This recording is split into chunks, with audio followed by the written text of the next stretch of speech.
I am Nitin Muttil, and I am in the civil engineering discipline in the College of Engineering and Science. I specialize in water resources. Now, today I'm going to talk a bit about the equipment which we use in our labs. The first one which I'm going to talk is what you see in the background. This is a wave tank.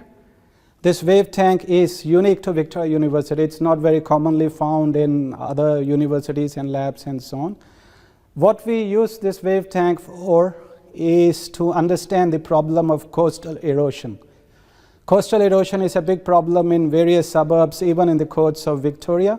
You know, suburbs like Inverloch have this big problem of coastal erosion, which is exacerbated because of climate change and so on. So one of the things which we do with this is look at structures which protect the coast.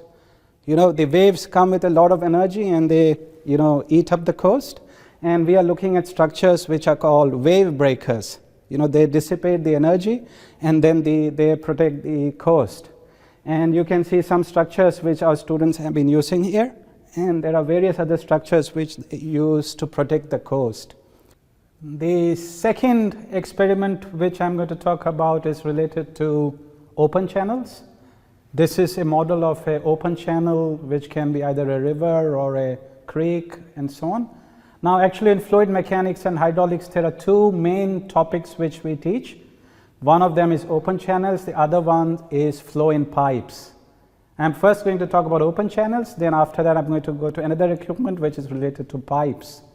Now, open channel is important because rivers, when we have big storms, there is a chance of flooding. There are other problems related, like for example, erosion, sedimentation and so on. So this is a model of an open channel. And students can study flow in open channels, various hydraulic structures.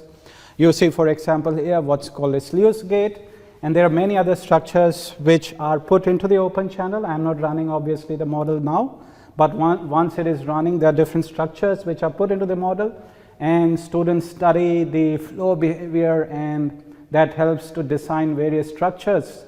Like for example, if we are building a bridge over the river, the piers of the bridge has to go into the river, and these model simulations help to understand and study that. The third equipment and the experiment which I'm going to talk about is related to water supply in towns.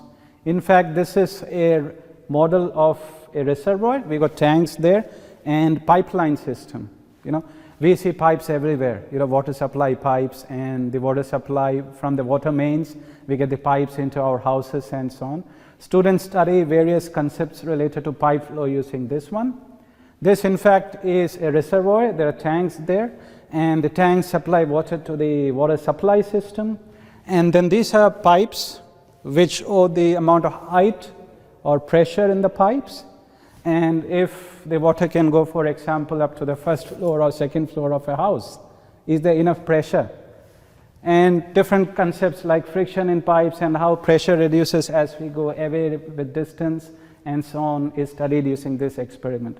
This is a very practical experiment because pipes, as I said initially, is everywhere. We see pipes, and students learn a lot of important concepts related to pipes in this experiment.